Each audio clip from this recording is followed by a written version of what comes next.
Shalom. Mari kembali kita akan merenungkan firman Tuhan di dalam Kejadian pasal 22.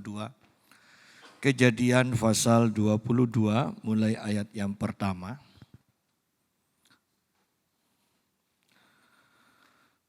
Kepercayaan Abraham diuji.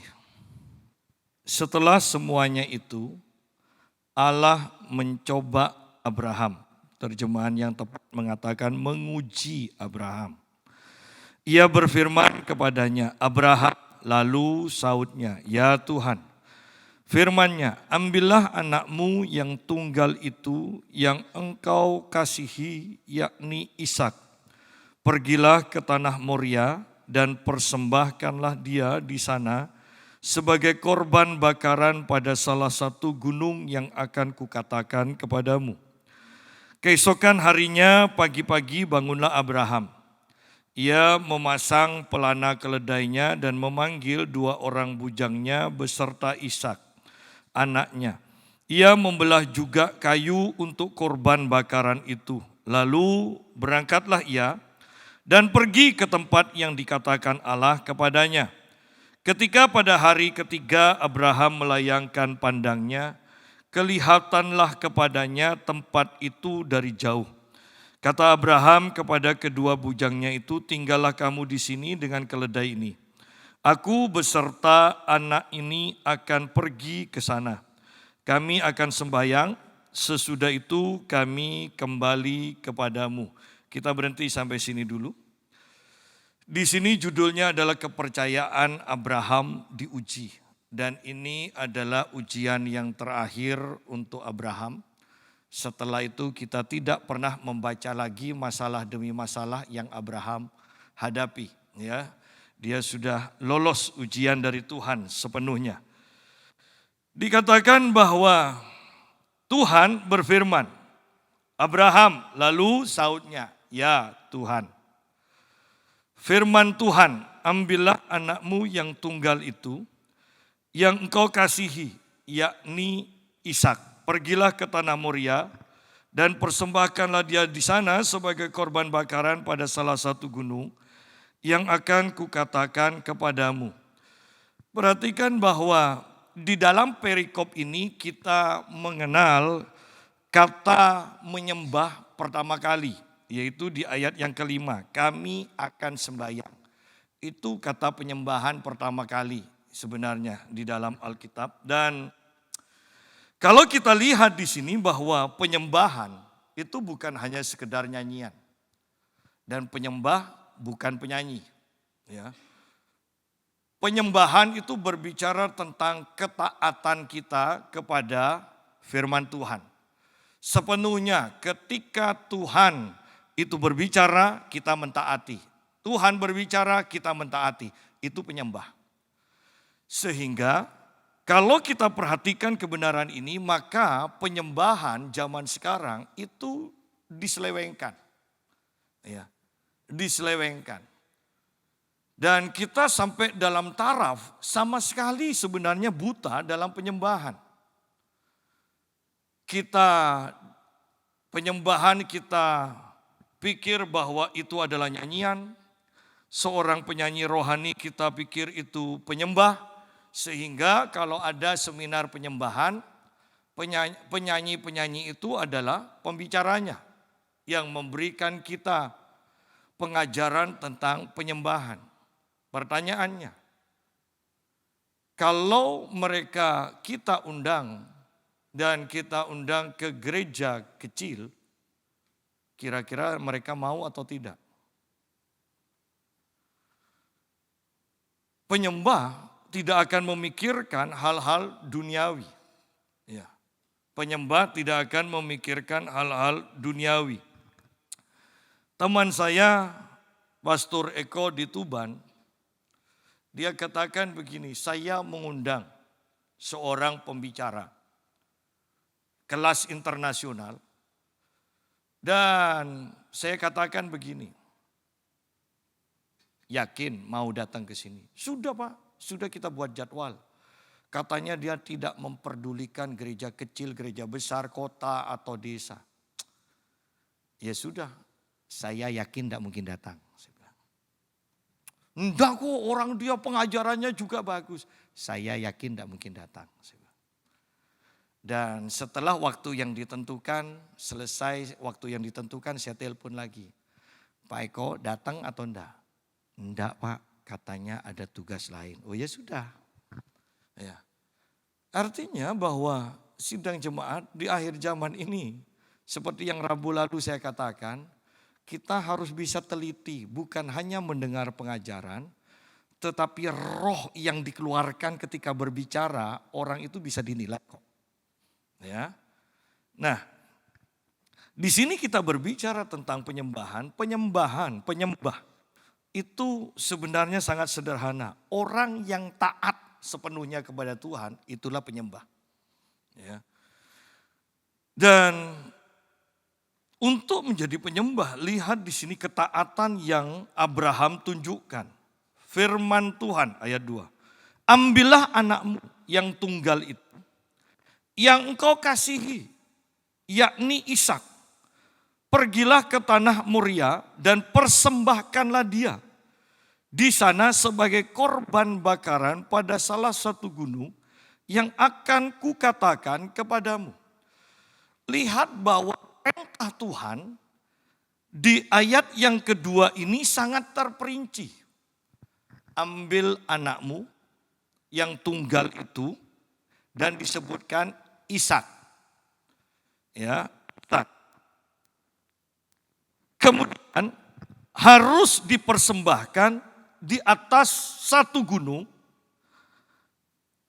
yang bernama Moria.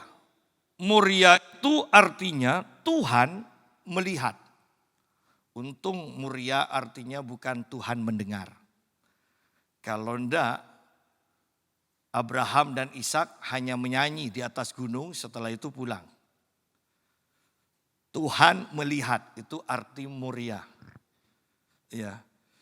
Sehingga kemudian kita melihat bahwa Moria ini juga adalah gunung di mana Yesus itu disalibkan. Ya. Jadi sudah jelas kan, Ishak anak tunggal dari Abraham. Abraham adalah bapa orang beriman. Yesus adalah anak tunggal Bapa di surga. Jadi gambarannya sudah jelas ya, sudah jelas di sini. Jangan bingung, ini bukan Ismail. Ya, karena Ismail sekitar umur 13 tahun, ya, Ismail sudah diusir. Ya. Ismail sudah tidak bersama Abraham lagi. Dan pada waktu Ismail berumur 13 tahun, Ishak baru lahir. Sedangkan kejadian ini diperkirakan kalau ini memang gambaran dari Yesus. Ada yang mengatakan Ishak pada waktu itu berumur sekitar 13 tahun, 14 tahun. Tetapi banyak orang lebih percaya Ishak pada waktu ini berumur sekitar 30-33 tahun. Artinya untuk Ishak itu diikat oleh Abraham itu butuh ketaatan mutlak kepada Abraham. Karena Abraham sudah tua, Ishak umur 33 tahun. Kalau tidak punya hati yang taat, tidak mungkin Ishak mau diikat kemudian dia sudah tahu kan kalau sudah diikat. Ya, karena Ishak sudah bertanya, "Bapak, di mana korbannya?" Ya. Semuanya sudah siap. Dan setelah itu baru Ishak diikat. Berarti Ishak sudah tahu, aku ini korbannya. Tetapi dia diam. Kalau dia memberontak, dorong aja Abraham dari atas gunung itu. Ya, sudah selesai. Ya. Dan gambaran ini sesuai sungguh-sungguh dengan Ishak. Ishak itu adalah orang yang sangat-sangat taat. Kalau Anda lihat, kalau ini dibuatkan sinetron jelek, kisah dari Ishak. Karena tidak ada naik turunnya, datar itu, taat. Ya. Tapi kalau Yakub itu seru, buat sinetron. Ya. Itu naik turun, penuh pemberontakan. Ya. Nah, jadi untuk hal ini kita sudah tahu, enggak usahlah belajar sejarah, lihat dari keadaannya aja. Sudah tahu bahwa ini pasti Ishak, tidak mungkin Ismail. Karena Ismail dikatakan seperti keledai yang liar. Jadi tidak mungkin. Kita tidak perlu bingung soal Islamologi dan sebagainya. Ayo kita khusus mempelajari firman Tuhan, Alkitab kita dengan sungguh-sungguh sehingga kita tidak perlu bingung dan juga tidak perlu berdebat di luaran. Karena perdebatan juga di luaran ujung-ujungnya yang Kristen yang dipenjara. Ya. Yang Kristen yang dipenjara. Itu bahkan di dalam pengadilan pun mereka mau katanya pengadilan tuh selalu logika kan yang disampaikan, bukti-bukti. Dijelaskan pun mereka tidak mau kok. Ya. Oleh karena itu percuma berdebat. Jadi kalau ada perdebatan lebih baik tidak perlu dilayani daripada masuk penjara. Ya kan? Masuk penjaranya kan konyol kan kalau gitu. Kalau saya dengan teman saya hanya mengatakan begini ketika waktu itu kuliah dan dia berkata begini menurut kitab saya begini. Sudahlah. Menurut Yesus setelah aku nanti akan datang serigala-serigala. Al-Quran dan Alkitab mana duluan? Diam sudah, mereka pergi. Ya, jadi saya tidak perlu berdebat. Ya. Nah, kembali kepada pembahasan kita. Ingat, Moria adalah Tuhan melihat. Artinya, Tuhan itu ingin melihat loh sikap kita. Apakah kita penyembah atau bukan? Bukan tergantung dengan suara kita. Tetapi sikap hati dan sikap tindakan kita ini loh sehari-hari yang dilihat oleh Tuhan. Ya. Jadi penyembah itu tidak mudah. Ya. Nah, kemudian ayat yang ketiga, keesokan harinya pagi-pagi bangunlah Abraham, ia memasang keledainya dan memanggil 2 orang bujangnya beserta Ishak anaknya, ia membelah juga kayu untuk korban bakaran itu. Lalu berangkatlah ia dan pergi ke tempat yang dikatakan Allah kepadanya. Seorang penyembah adalah orang yang mengenal Tuhan dengan benar, tidak memiliki keraguan-raguan sedikit pun untuk hidup dalam ketaatan. Bayangkan di sini yang Tuhan minta adalah anak tunggal dan bukan yang kurang ajar loh. Karena di sini dikatakan anak tunggal yang engkau kasihi. Bayangkan sajalah bagi kita tidak usah anak. Barang, benda, hobi yang paling engkau kasihi, berikan pada aku, kata Tuhan. Bayangkan itu saja. Dan saya tertariknya adalah begini. Hari ini Tuhan berbicara, besok pagi Abraham langsung lakukan. Ya, langsung kerjakan. Kalau kita misalnya serahkan perusahaanmu kepadaku. Yang kita lakukan pasti kita akan menyendiri. Puasa 40 hari 40 malam. Minta tanda dari Tuhan. Sungguh-sungguhkah ini dari Tuhan? Ya. Kalau memang sungguh-sungguh dari Tuhan, kita pasti ragu. Nanti tambah lagi puasanya. 40 hari, 40 malam lagi, cari tanda. Yang ketiga kalinya mati dah. Ya kan? Tetapi intinya ini loh bahwa banyak dari kita sebenarnya orang yang hidup dalam perjanjian baru ini tidak kenal Tuhan. Kalau memang dia kenal Tuhan sungguh-sungguh, tidak perlu minta tanda kan kepada Tuhan. Gideon minta tanda. Iya, karena dia tidak punya pengenalan akan Tuhan kok pada waktu itu. Sehingga dia minta tanda kepada Tuhan. Tetapi Abraham yang kenal Tuhan sungguh-sungguh, dia tidak minta tanda. Banyak orang selalu berkata pada saya, Tuhan menyuruh saya melakukan ini tapi saya masih ragu, saya akan berdoa minta tanda pada Tuhan. Dan saya selalu jawab begini, kalau saya tidak pernah minta tanda ke Tuhan.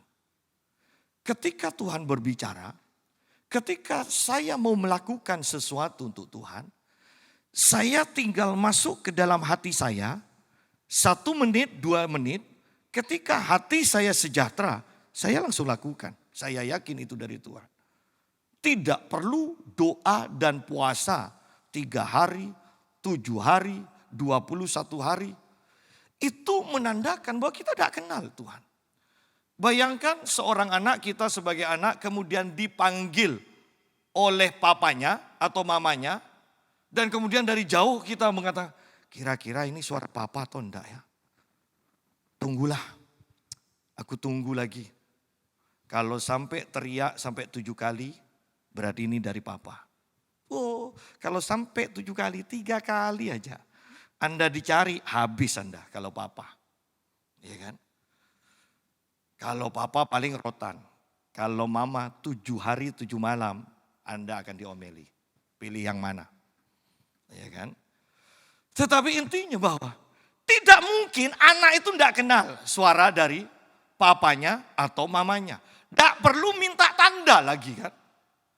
Tetapi bukankah ini yang sering terjadi di dalam kekristenan? Ketika Tuhan berbicara untuk kita melakukan hal yang penting, maka kita selalu minta tanda. Perhatikan, kalau itu hal yang penting, itu yang mendesak, ada waktu Tuhan dan kita minta tanda kepada Tuhan, waktunya sudah lewat, percuma kita lakukan. Ya kan? Kalau waktunya sudah lewat, kejadiannya sudah kadaluarsa, percuma kita mentaati. Ya.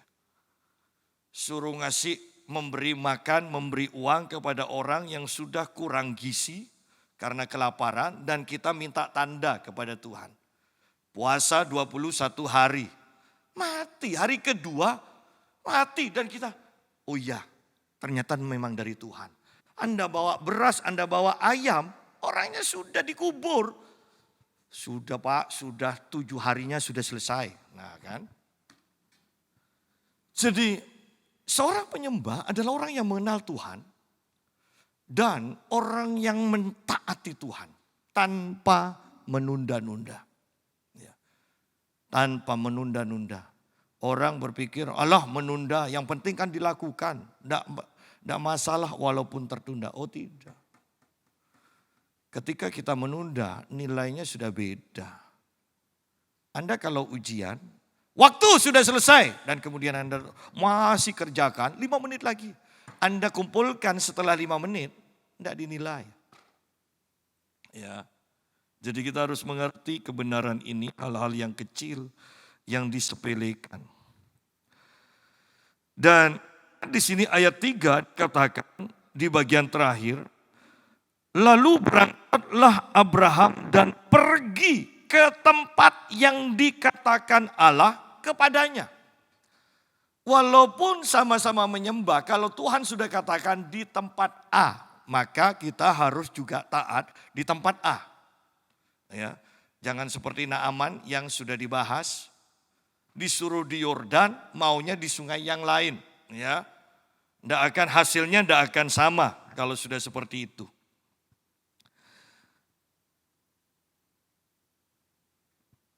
Ayat yang keempat, ketika pada hari ketiga Abraham melayangkan pandangnya, kelihatanlah kepadanya tempat itu dari jauh.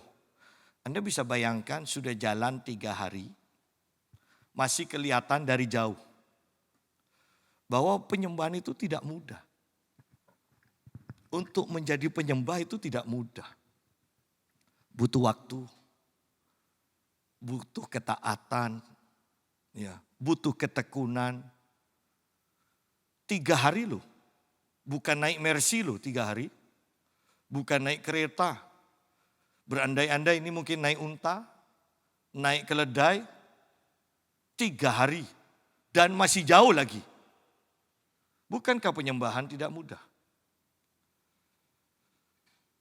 Tidak ada penyembahan kepada Tuhan yang mudah. Karena bahkan harga penyembahan itu pun sangat mahal. Tuhan kita bayar, yaitu kematian Yesus di atas kayu salib. Saya berbicara dengan Pak Eko dan istri dan bicara tentang penyembahan. Dan istrinya katakan bahwa penyembahan harus masuk dengan puji-pujian. Dan saya katakan bukan. Penyembahan itu masuknya dengan darah Yesus. Ibrani pasal 9 kalau tidak salah atau pasal 10. Masuknya dengan darah Yesus. Kita menyembah Allah dengan darah Yesus. Tanpa darah Yesus tidak ada orang bisa menghadap Allah untuk menyembah. Kita menyembah masuk hadirat Tuhan dengan darah Yesus sambil membawa pujian. Bukan pujian yang membuat hadirat Tuhan dinyatakan. Tetapi darah Yesus yang membuat hadirat Tuhan dinyatakan. Ya. Nah, penyembahan itu tidak mudah. Ayat yang kelima, kata Abraham kepada kedua bujangnya itu, tinggallah kamu di sini dengan keledai ini, aku beserta anak ini akan pergi ke sana. Kami akan sembahyang, sesudah itu kami kembali kepadamu. Seorang penyembah harus mengenal firman Tuhan dan yakin sungguh-sungguh akan firman Tuhan itu. Lihat secara logika bahwa ketika Ishak nanti dipersembahkan, maka Abraham akan pulang seorang diri. Kembali seorang diri. Tetapi Abraham tidak mengatakan seperti itu. Dikatakan tinggallah kamu di sini dengan keledai ini. Aku beserta anak ini akan pergi ke sana. Kami akan sembahyang. Sesudah itu, perhatikan, kami kembali kepadamu. Bahwa secara kasat mata, secara logika, secara jasmani, setelah penyembahan seharusnya Ishak tidak akan turun lagi karena dia akan mati. Tetapi Abraham berpegang kepada firman Tuhan. Bahwa yang jadi keturunan dan yang akan melahirkan keturunan selanjutnya adalah Ishak. Sehingga di ayat yang lain dikatakan bahwa Abraham pergi untuk mempersembahkan Ishak dengan satu keyakinan bahwa ketika Ishak sudah dipersembahkan, sudah mati, Allah akan membangkitkan Ishak. Itu keyakinan. Dan keyakinan ini jangan pernah malu untuk diucapkan. Kita kan seringkali takut atau malu untuk mengucapkan perkataan iman kepada orang-orang di sekitar kita. Misalnya ketika kita sakit, kita dijenguk oleh sahabat-sahabat kita yang Kristen atau bahkan lebih parah lagi yang bukan Kristen. Beranikah kita mengatakan, dulu Tuhan sudah sembuhkan saya, sekarang pun saya yakin oleh bilur-bilur Tuhan Yesus, saya sudah disembuhkan. Orang akan mentertawakan, mana orang kamu masih sakit? Beranikah kita tetap dengan keyakinan iman kita dan diperlihatkan, diperdengarkan melalui perkataan kita? Oleh bilur-bilur Tuhan Yesus, aku sudah disembuhkan. Orang akan mentertawakan. Saya percaya kalau ini di sela-sela ayat 5 dan yang ke-6. Kalau memang ini akrab Abraham dengan budak-budaknya, dengan hamba-hambanya, ini ada perdebatan. Tuhan katanya Ishak mau dipersembahkan, kok mau pulang? Nah, ya. Kalau memang korban yang akan dipersembahkan, mana korbannya? Dan Abraham tidak menyediakan korban lain loh. Tidak ada persediaan korban. Kecuali Ishak itu.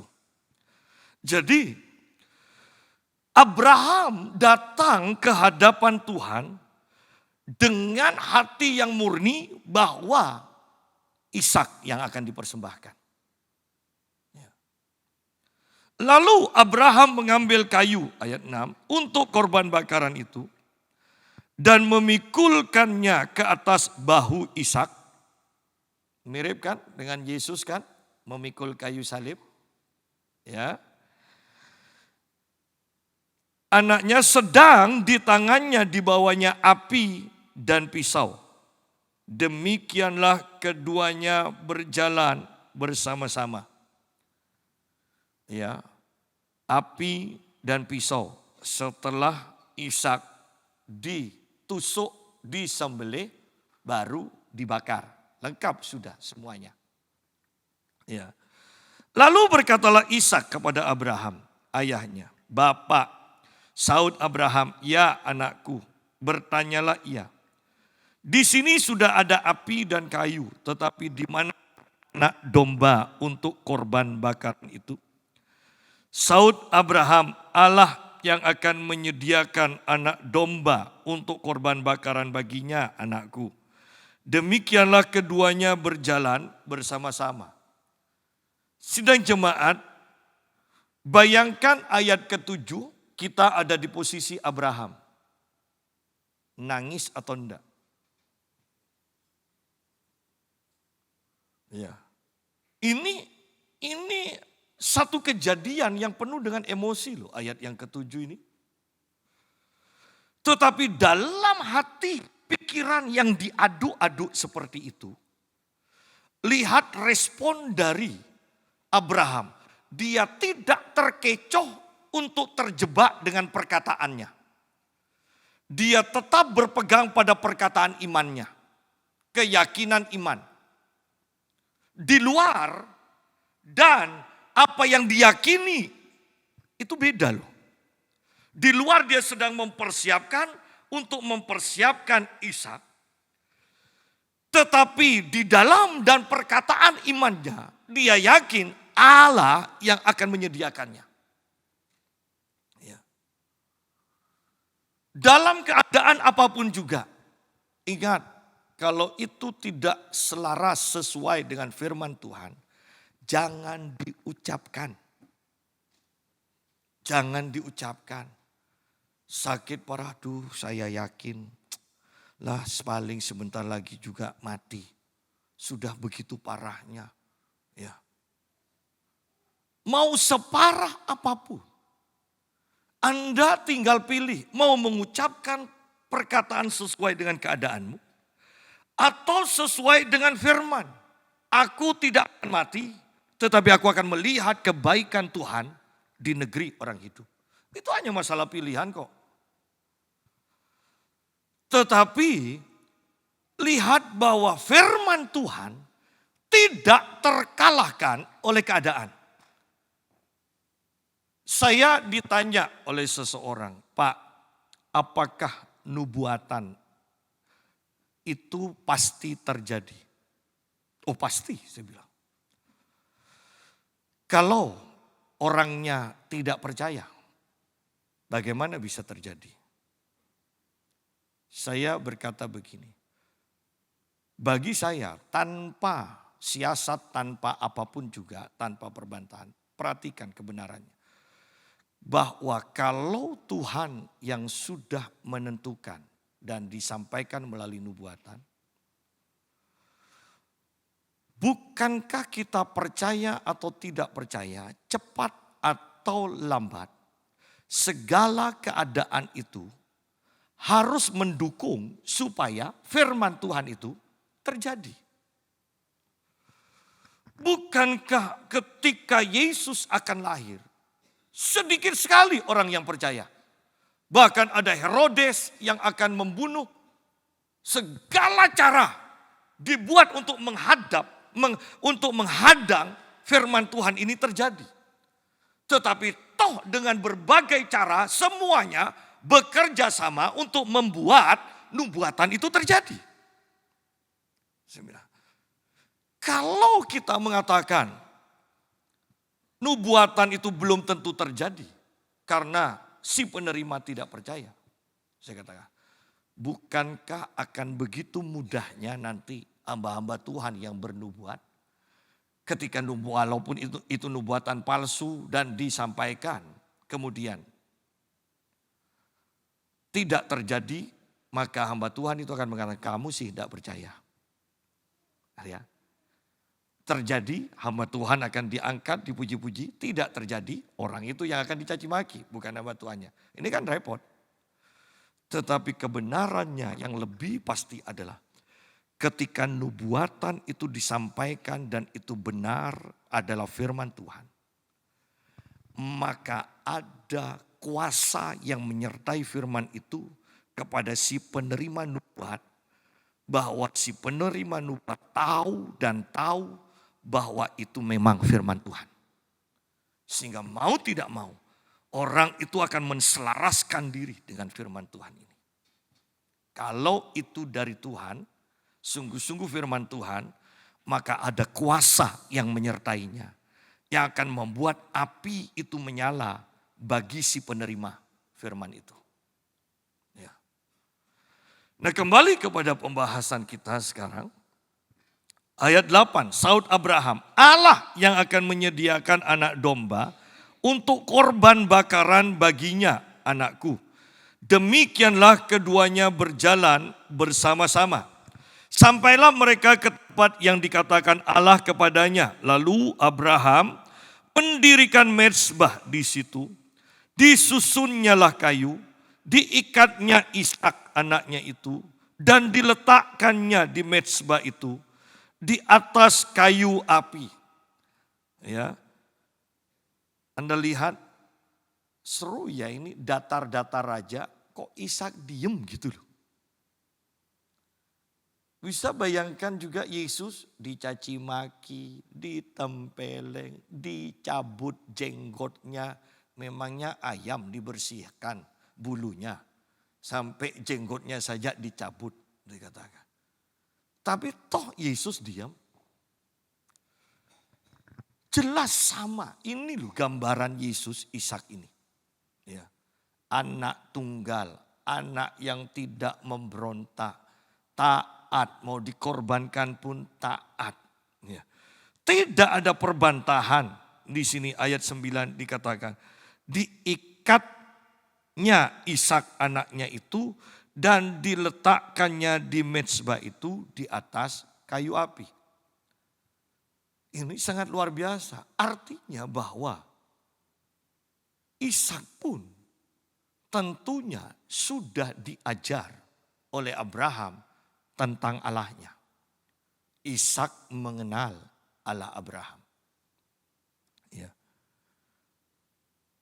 Sesudah itu Abraham mengulurkan tangannya lalu mengambil pisau untuk menyembelih anaknya. Bahwa ini satu kejadian yang cepat, tidak ada usaha untuk menunda-nunda waktu dari pihak Abraham. Sungguh-sungguh ini dari Tuhan atau bukan? Sungguh-sungguh ini dari Tuhan atau bukan? Tunggu dululah, tunggu. Tuhan pasti berubah. Ya, tidak ada. Anda bisa bayangkan Anda sedang membawa mobil baru Anda untuk dipersembahkan kepada Tuhan? Apakah Anda mau minta tanda? Dan saya yakin itu yang akan kita kerjakan. Kalau sudah masalah yang seperti itu. Bagaimana dengan rumah mewah kita? Berandai-andai. Tuhan berbicara untuk menyerahkan untuk Tuhan. Untuk pekerjaan Tuhan. Berandai-andai aja. Ya. Bahwa berandai-andai akan membuat kita mengenal hati kita sendiri. Ya. Dan mau semewah apapun rumah kita, tidak seberharga nyawa kita. Dan bagi kita, orang tua, mau seberharga apapun nyawa kita, tidak seberharga nyawa anak kita. Ya kan? Anak kalau sakit, orang tua bisa cari utangan. Orang tua sakit belum tentu anak mau cari utangan loh. Ya. Ingat kebenaran ini adalah kebenaran. Ya. Dan bayangkan lagi, bukan dari 10 anak loh. Ini anak tunggal. Bisa bayangkan. Saya sambil bergurau dengan orang-orang. Selalu mengatakan punya anak kok 1. Seharusnya kan 3, 5, 7. Jadi kalau mati walaupun nangis kan tidak sampai gila. Loh betul kan? Secara logikanya kalau anak tunggal. Anda bisa bayangkan kalau mati lantas. Ya. Kan bisa gila juga. Anak tunggal. Nah, di sini kita bisa masuk ke dalam cerita ini. Bayangkanlah kita sebagai Abraham. Anak yang paling dikasih ini loh, penyembahan. Penyembahan bukan hanya sekedar nyanyi, bukan hanya sekedar datang ke gereja. Penyembahan itu tidak berbicara perpuluhan, terlalu kecil. Bahkan kalau Anda baca di kitab Raja-Raja untuk mencukupi kebutuhan para imam dan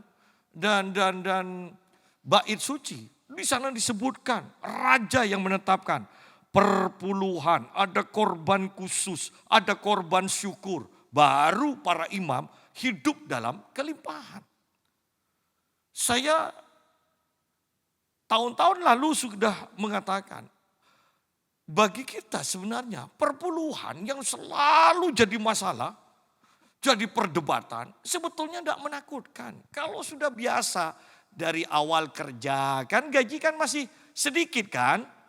Kalau sudah milioner langsung potong perpuluhan, tidak mungkin bisa. Kadang orang kan nanti kalau sudah kaya ya, saya mau ngasih perpuluhan.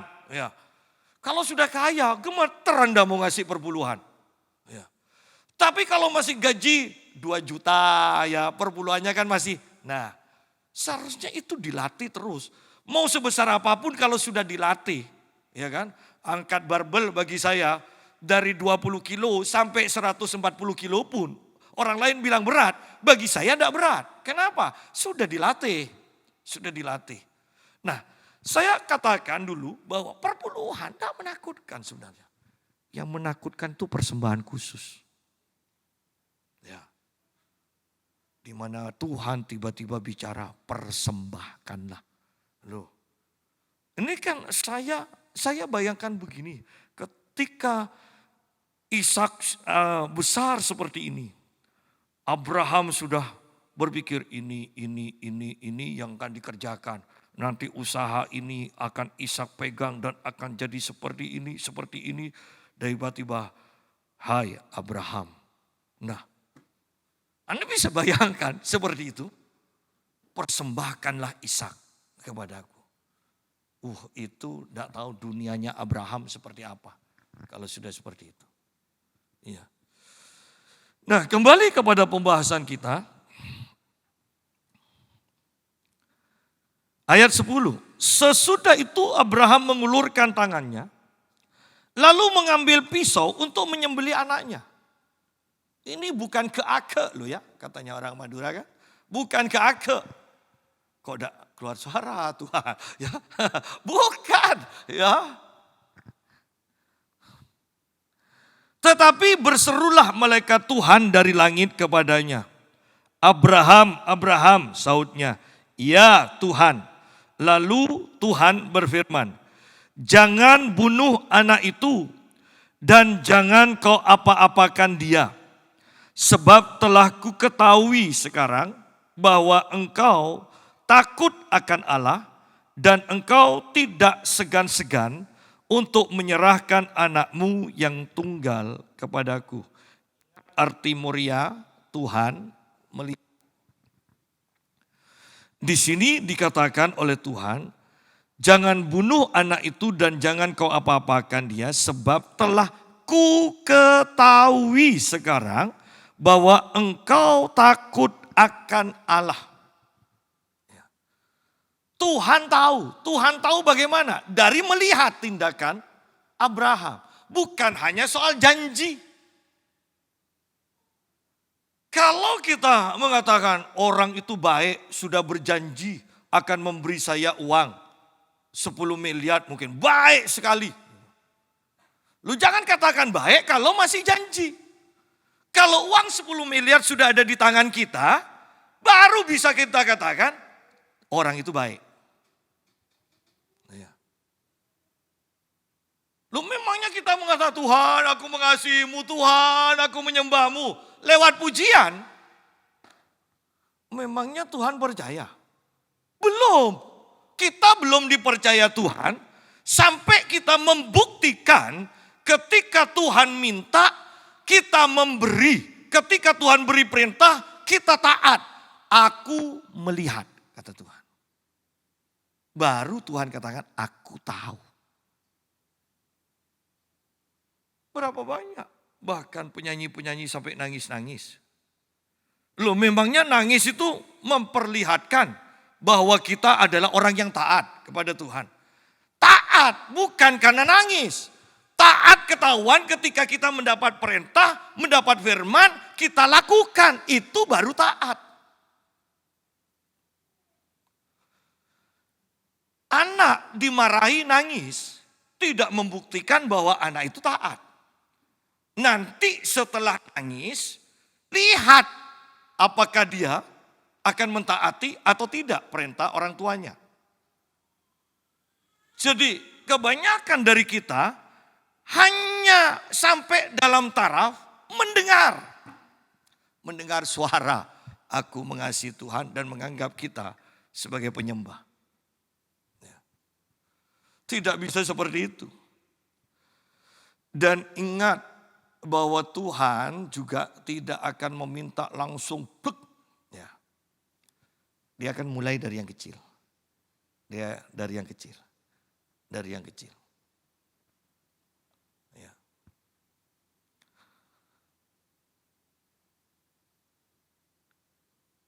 Lalu Tuhan berfirman ayat 12, jangan bunuh anak itu dan jangan kau apa-apakan dia. Sidang jemaat, jangan jadikan ini pegangan dalam kita menyembah Tuhan, mempersembahkan. Artinya begini, Allah apa aja yang Tuhan lakukan, perintahkan saya pasti taati. Toh pasti tidak jadi kok. Jangan, ya, jangan. Rasul doa Larry Lee, ketika anaknya sakit, dia mendapatkan penglihatan dari Tuhan. Tuhan meminta anaknya. Dan Larry Lee kemudian katakan, aku persembahkan kepadamu Tuhan. Setelah pergumulan, dia bilang setelah pergumulan, akhirnya dia menyerah. Tapi kemudian Tuhan mengatakan, aku sudah menguji hatimu. Anakmu aku kembalikan kepadamu. Puji Tuhan kata Larry Lee. Tetapi ada orang-orang yang membaca pengalaman ini, ketika Tuhan minta, diberikan dengan berpikir seperti Larry Lee pengalamannya, Tuhan akan kasih lagi.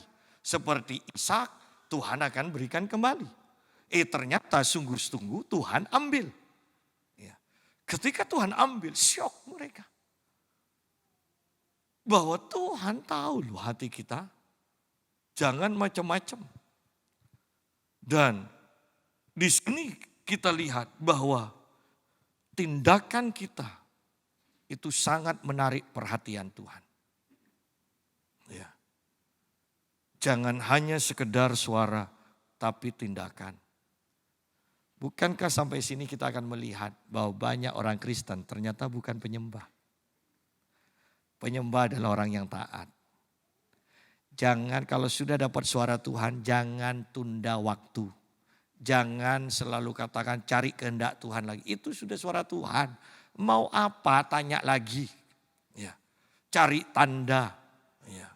Jadi ayo kita sungguh-sungguh perhatikan ini. Ayat yang ke-13. Lalu Abraham menoleh dan melihat seekor domba jantan di belakangnya. Yang tanduknya tersangkut dalam belukar. Abraham mengambil domba itu lalu mengorbankannya sebagai korban bakaran pengganti anaknya. Perhatikan kata ini ayat 13. Lalu Abraham menoleh dan melihat seekor domba jantan di belakangnya. Kata di belakangnya. Berarti seharusnya ketika Abraham naik ke gunung itu, dia melewati ini kan, ada domba ini. Tetapi ternyata tidak ditulis, berarti domba itu tidak ada pada waktu itu.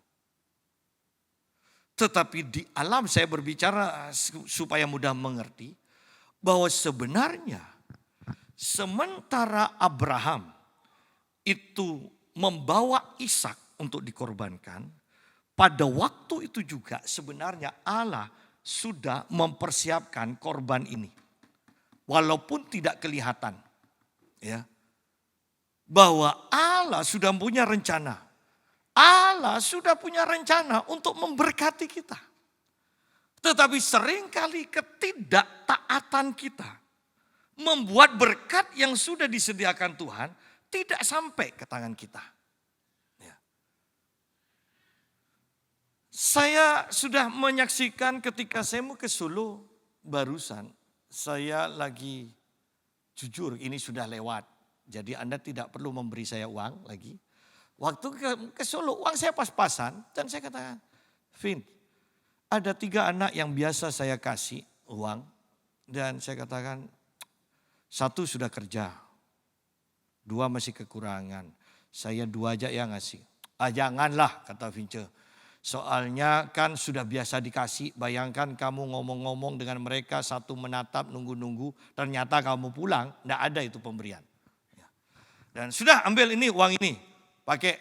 Dan kemudian saya amplopi 3 amplop untuk dibawa.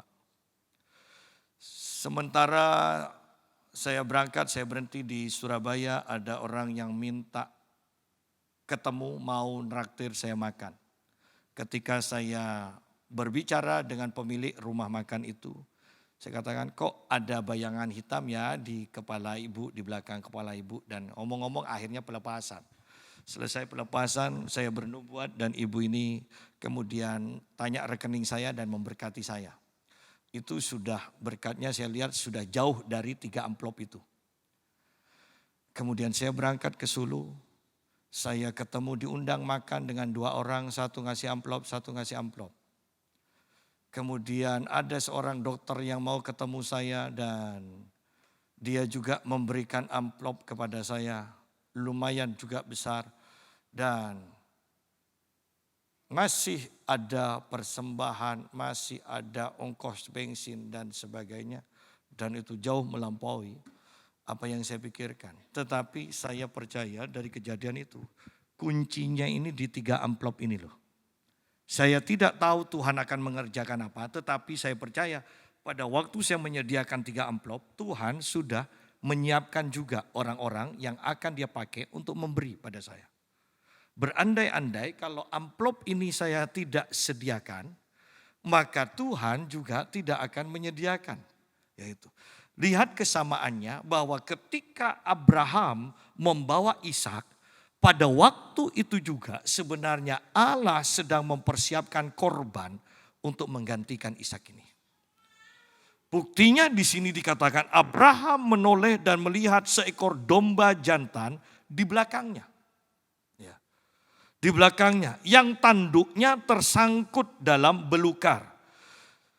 Abraham mengambil domba itu lalu mengorbankannya sebagai korban bakaran pengganti anaknya. Allah menyediakan. Sehingga ayat 14 di sini, dan Abraham menamai tempat itu Tuhan menyediakan. Sebab itu sampai sekarang dikatakan orang di atas gunung Tuhan akan disediakan. Ini loh Tuhan menyediakan. Tapi penyediaannya di atas gunung. Nanti sore kita akan bahas tentang ini kelanjutannya ayat 14 dan selanjutnya. Dan kita akan tambahkan di atas gunung. Gunung seperti apa? Bagaimana kita bisa mencapai gunung itu? Tetapi pagi ini kita akan tutup dengan ayat ini. Pernyataan dan Abraham menamai tempat itu Tuhan menyediakan. Banyak orang ingin sampai kepada Tuhan menyediakan. Pertanyaannya, sudahkah kita taat? dalam segala hal. Kalau kita melihat di tentang ayat yang sangat kita kenal di dalam Kejadian 26, saya hanya singgung sedikit, Kejadian 26 tentang Ishak yang menabur, dan ayat yang ke-12 dan 13 ini kan sangat terkenal. Ya. Maka menaburlah Ishak di tanah itu, dan dalam tahun itu juga ia mendapat hasil 100 kali lipat, sebab ia diberkati Tuhan. Orang itu menjadi kaya, bahkan kian lama kian kaya, sehingga ia menjadi sangat kaya. Ayat ini sangat terkenal. Dan ini yang dibagikan oleh banyak hamba Tuhan. Banyak jemaat mempercayai, mengimani ini, tetapi sayangnya kemudian kecewa. Karena itu tidak terjadi. Nah, kunci sebenarnya di ayat ini menjadi kaya, sangat kaya, semakin kaya, sangat kaya. Kuncinya itu kan di ayat 2. Lalu Tuhan menampakkan diri kepada Ishak serta berfirman, janganlah pergi ke Mesir, karena Ishak mau ke Mesir. Mesir ada kelimpahan pada waktu itu, sedangkan tanah di mana Ishak tinggal di Gerar ini ada kelaparan. Diamlah di negeri yang akan kukatakan kepadamu. Ya, tinggallah di negeri ini sebagai orang asing. Tinggal, jangan pergi. Ya, sehingga ayat 6 kemudian dikatakan, jadi tinggallah Ishak di Gerar. Anda lihat bahwa kuncinya sebenarnya ketaatan. Kita ini ingin banyak hal, ingin diberkati Tuhan, tapi ketaatan tidak kita lakukan. Bukan soal menaburnya sebenarnya. Intinya itu taat dulu. Taat itu loh. Sedangkan untuk taat ini kita mempunyai versi kita masing-masing dalam ketaatan. Ya. Bahkan ketika Tuhan suruh kita kasih 5.000, kita kasih 4.500, itu bukan ketaatan versi Tuhan loh. Tapi bagi kita mungkin kita sudah taat. Toh sudah lebih dari separuhnya. Toh hanya kurang sedikit, tapi itu bukan versi Tuhan ketaatan. Ya. Jadi kita mengerti hal ini. Dan Abraham menamai tempat itu, Tuhan menyediakan. Sebab itu sampai sekarang dikatakan orang, di atas gunung Tuhan akan disediakan. Kalau mau jujur pada akhirnya, di dalam ketaatan kita akan firman Tuhan, Tuhan pasti akan menyediakan segala kebutuhan kita. Sederhananya itu. Penekanannya bukan soal tabur tuai. Itu hukum alami pasti terjadi. Tidak usah dipikir, tidak usah diributkan, itu pasti terjadi. Tetapi yang saya mau tekankan sampai 100 kali lipat, itu sebenarnya berbicara tentang ketaatan. Berbicara tentang Tuhan menyediakan, kemudian sampai sekarang Tuhan tetap menyediakan. Itu berbicara tentang ketaatan. Dan ketaatan yang berkelanjutan. Sehingga penyediaan Tuhan tidak pernah berubah dalam kehidupan kita. Tuhan yang menyediakan, Tuhan yang memberkati kita semua. Mari kita berdoa.